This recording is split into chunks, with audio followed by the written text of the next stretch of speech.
Aqui no Japão, você consegue encontrar vários consoles de videogame nas lojas de usados, quando você vai procurar.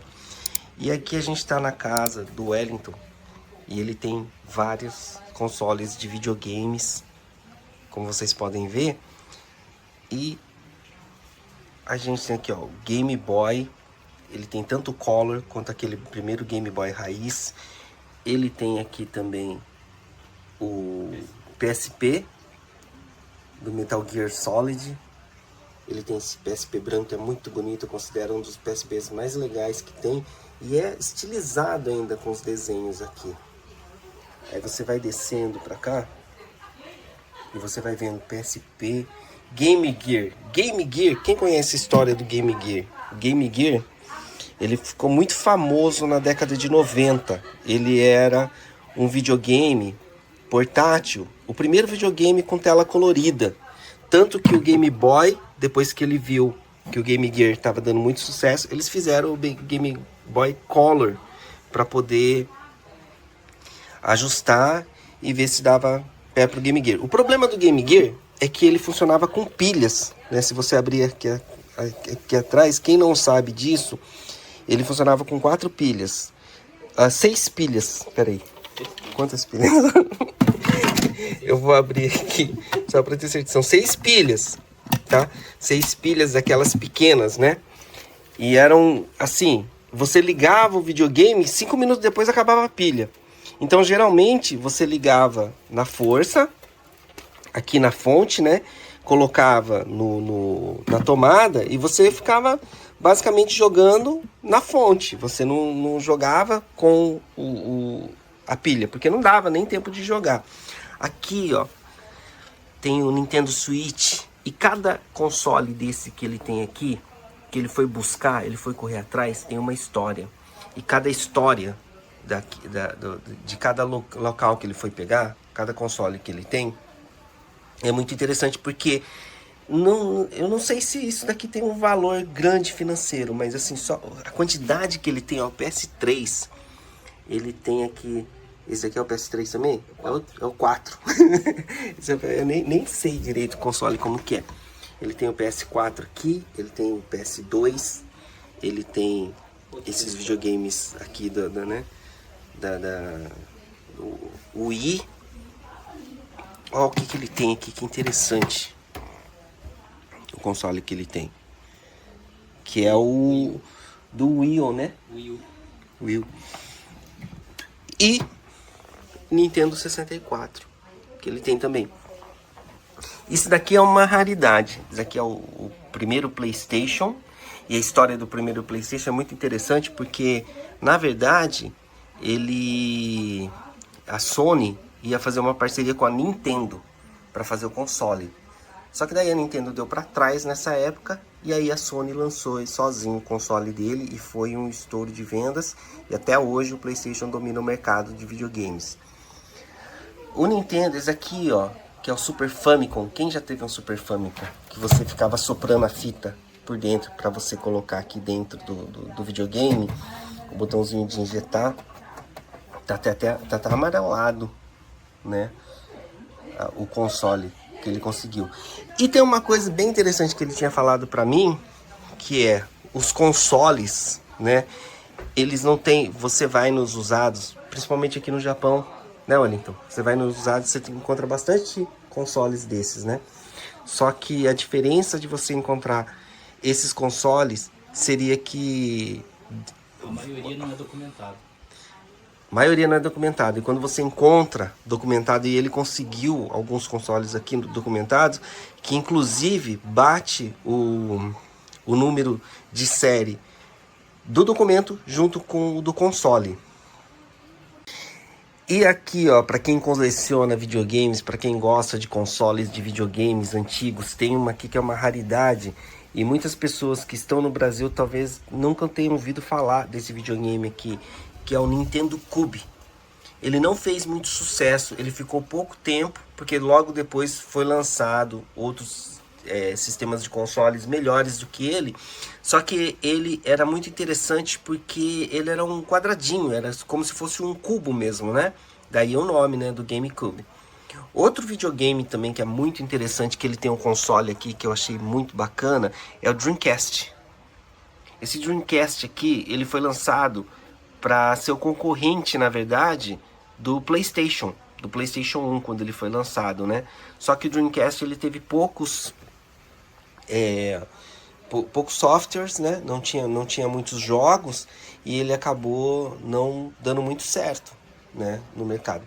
Mas olha só, a quantidade de consoles que ele adquiriu, ele indo nas lojas de usados aqui no Japão, e aqui no Japão você consegue muita coisa bacana quando você vai na loja de usados. Ele montou a estante dele com os videogames, com os consoles, né?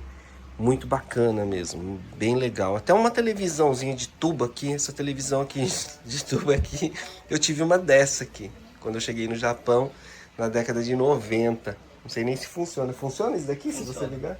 Funciona, ele tá falando que funciona. Isso daqui é o Wellington, ele é o dono de tudo isso daqui, né? E, na verdade, nós estamos mostrando, né, os consoles aqui. E, pô, depois dá para até ir ligando, se vocês quiserem dar uma olhada como que tá funcionando, tudo certinho. Dá até para pegar um dia, ligar e dar uma brincada com os consoles para ver. E ele falou uma coisa bem interessante para mim.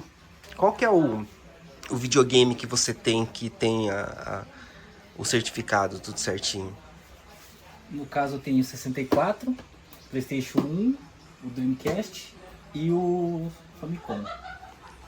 Tá, agora mostra pra mim como que é, o que torna o console, pessoal, Com valor, com valor um pouquinho melhor, né? É claro que não deve ser um valor muito alto por enquanto, porque ele não é tão antigo assim também, né? Mas ó, isso aqui, gente, ó, documentação, aqui tem o número de série, tá? E ele bate certinho com o número de série aqui, ó, do console. E ele tava me explicando que isso é que faz valorizar, né, mais ainda o console. E é bem interessante isso, porque eu não sabia também. E uma coisa que ele tava me contando é que muitas vezes no usados, quando você vai comprar um console, por exemplo, o Super Famicom, né, eles pegam peças de outros Famicoms e aí eles constroem um Famicom e vendem no usados, né? Ele não é o Famicom original. Então muitas vezes você compra um Frankenstein que você montou todo ele, bem né? branquinho. Bem bonito, bem branquinho, né? E na verdade é só um Frankenstein montado que não tem valor nenhum no final das contas, né? Aqui, ó, caixa do Famicom. Caixa do Super Famicom aqui, ó. Ó, gente, isso aqui é muito legal pra quem é nostálgico, pra quem gosta. Caramba, tem até o isoporzinho aqui, ó, plástico bolha ainda. Ó, documentação do console. Aqui, ó, o número de série do console, gente. A Nintendo ela mantém esse padrãozinho, né? Esse daqui eu já não sabia, é bem interessante. E aí, ó, o número do console batendo com o número da nota. É original, né? Ele tá amareladinho, né? Ó. Década de 90. Década de 90 isso daqui. Eu acho que é de 80 para início de 90, né? Eu tive um Super Famicom quando eu cheguei aqui no Japão. Eu cheguei em 92 no Japão. E aí eu fui comprar um Super Famicom pra mim em 95, por causa daquele jogo do Street Fighter. Caramba. Que daí saiu o Street Fighter. 1990. Já é aqueles consoles bem raiz, né, pra quem gosta.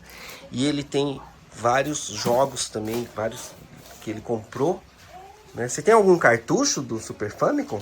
Do Famicom tem. Acho que tem, né? Eu não comecei ainda a comprar, mas eu já tenho alguns aqui, ó. Aí, cartucho, gente do céu, isso daqui, ó. Era muito legal quando você comprava um negócio desse aqui, que putz, era caro.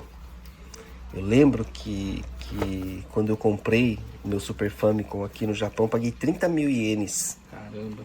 30 mil ienes.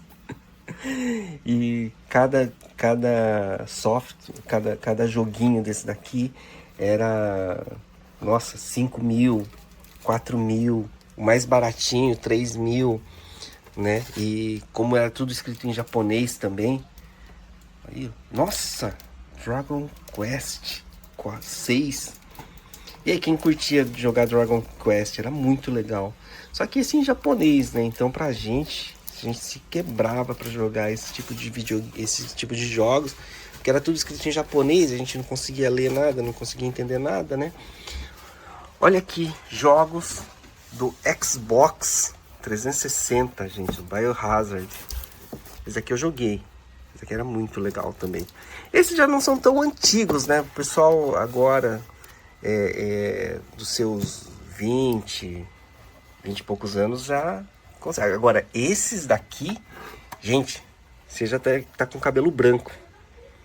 Você já tá com cabelo branco. Mas é muito legal. Né? Ó, essas fitas aqui, você tinha que dar uma soprada aqui, ó. Quando você soprava, era uma lenda, né? Quando você colocava o jogo e ele não conectava, aí você soprava aqui, não dava certo nada. O pessoal falava que dava certo, mas não dava certo, só estragava a fita, na verdade. Só que todo mundo fazia. Esse daqui, que é daquele de bater nos bumbos, né? Aqui no Japão, Taiko. Esse jogo aqui ficou muito famoso também.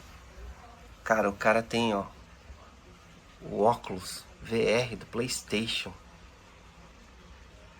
Olha o tanto de fita, de CD que ele tem dos jogos do PlayStation. PlayStation 2. Gran Turismo, ó. Gran Turismo eu coleciono. Gran Turismo 3. Praticamente eu tenho, desde o Play 1 eu tenho todos. Então, Gran Turismo 4. Os jogos do PlayStation 1. Qual que você falou que era bem Que é difícil. difícil? Os Need for Speed. O original é... Esse aqui é do 3DO. Esse aqui é do PlayStation 1. Inclusive eu tenho 3. Porque como eu sei que é difícil de achar, quando eu acho eu já pego, né? Mas eu tenho praticamente todos, ó. O 2. O 3. Hot Pursuit. E tem essa versão aqui que ela só é do Japão. A versão Skyline. Essa daqui eu não conhecia, não. Esse aí é só no... Que da hora. Só no Japão que você encontraria essa versão aqui. Quem curte console de videogame, quem curte videogame, aí, ó. Escreve aí, pede pra ele mandar pra você, ele vende baratinho. Você que tá no Brasil e nunca jogou essa versão aqui, ó, do PlayStation, só chance. Ele tem. Aqui, ó, pra quem gosta de futebol aqui, ó, também. Console de futebol era que eu era mais viciado. Gostava só de... Esse Nossa. FIFA 98, esse aí, ó. World Cup 98, aquela surra que a gente levou da França, que eu quero esquecer. Na final. No Brasil, a versão piratinha não tinha como ser foil brilhoso, né? Ah, que legal. Ele brilha, gente. Olha que da hora. Muito bacana. Essa coleção aqui do Wellington, ele é bem completo, ele corre atrás aí de console. E engraçado que ele não joga videogame, gente. Ele só faz pra poder... Parasite Eve e Metal Gear, pessoal. Só pelo gosto de colecionar mesmo. Aí, entendeu? Aí no próximo vídeo a gente pode estar ligando alguns consoles e mostrando pra vocês, gente. E o que é isso aqui? Isso aqui é um jogo também? Fórmula 1? Não, Nossa. é só um... Ah, tá. Nossa. É a McLaren do Ayrton Senna. Big Scale. Nossa, que da hora, gente. Olha aí, ó. Isso aqui você comprou nos usados também? Foi. Olha as coisas que a gente encontra no usado. Qualquer hora a gente dá um pulo numa loja de usados, vai mostrando pra quem não conhece direito, lojas de usado. Ó, uma outra raridade aqui, ó. O Biohazard 2. Tem até os adesivos ainda. Nossa! Aí, gente. Originalzinho. Muito provavelmente, tudo isso aqui que eu tô mostrando pra vocês aqui, que tem na casa dele, que ele montou, porque ele gosta muito desses tipos de coleções, né? Não deve ter um valor financeiro muito alto, não deve custar muito caro. Porém, só o fato de você conseguir, né, algumas dessas raridades aqui assim, tem um valor emocional enorme. Olha, aqui no Japão é bem nostálgico, né? Olha, do Nintendo Switch, Super Mario Bros. Deluxe. Nossa, é bem legal. A coleção do cara é completinha. Ele tem um super computadorzão aqui, ele tem. É muito legal, gente. Então, se você gosta desse tipo de conteúdo, vocês gostam desse tipo de vídeo, né? Vai aí acompanhando aí, que a gente vai mostrando pra vocês o console. E de repente, né, liga um console aí. Olha o tamanho da televisão que ele tem, comparado com... Ó, quando eu cheguei no Japão e agora, quando o Japão tá falindo. Essas são as realidades, gente. Valeu, até a próxima.